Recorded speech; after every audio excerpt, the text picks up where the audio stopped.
Hello students, question number 20 from JEE Main 2023, 8th April, shift 1. The question is, if for z is equal to alpha plus iota beta, mod of z plus 2 is equal to है z plus 4 times 1 plus iota, then आपको बताना है कि alpha plus beta and alpha beta are the roots of the equation. इनमें से कौन सा equation के रूट होंगे ये बताना है.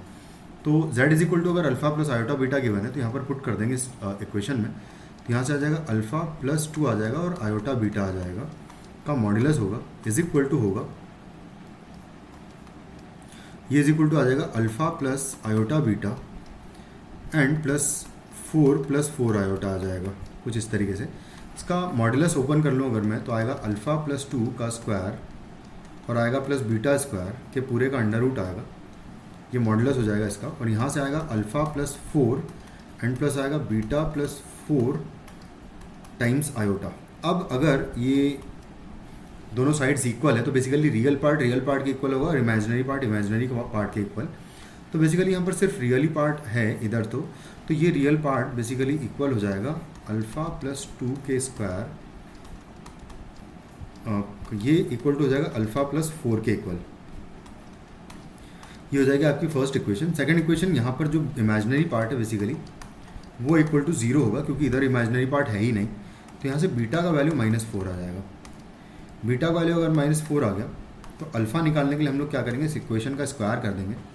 तो फर्स्ट इक्वेशन का स्क्वायर करूँगा मैं तो आएगा अल्फ़ा प्लस 2 का स्क्वायर और आएगा plus beta square. Under root यहाँ से चला जाएगा और उधर आ जाएगा अल्फ़ा प्लस 4 का स्क्वायर आ जाएगा.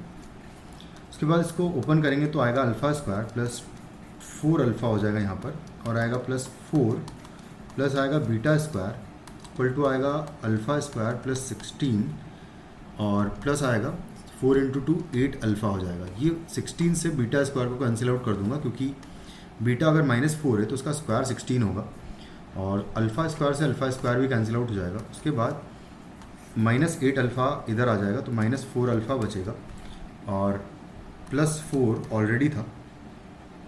तो यहाँ से इसको इक्वल टू 0 करेंगे तो यहाँ से अल्फ़ा का वैल्यू बेसिकली 1 आ जाएगा.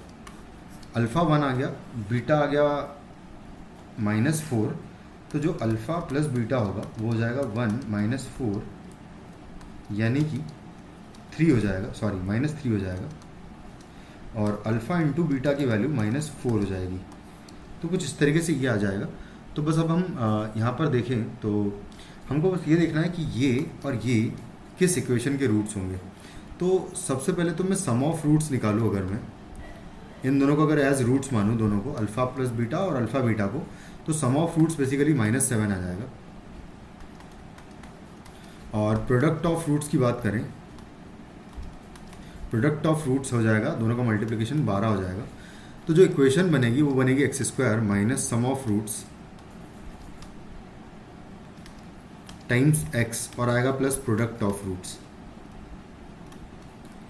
प्रोडक्ट ऑफ रूट्स कुछ इस तरीके से आ जाएगा. तो बस अब यहाँ पर डायरेक्टली वैल्यू पुट करूँ तो x square minus sum of roots है -7 तो टाइम्स एक्स आ जाएगा और plus product of root 12 equal to 0. ये वो इक्वेशन हो जाएगी यानी कि x square plus 7x plus 12 equal to 0 वो इक्वेशन हो जाएगी जिसके कि अल्फ़ा प्लस बीटा और अल्फ़ा बीटा रूट्स होंगे. यानी कि हमारा जो आंसर हो जाएगा ऑप्शन 1 हो जाएगा. Thank you.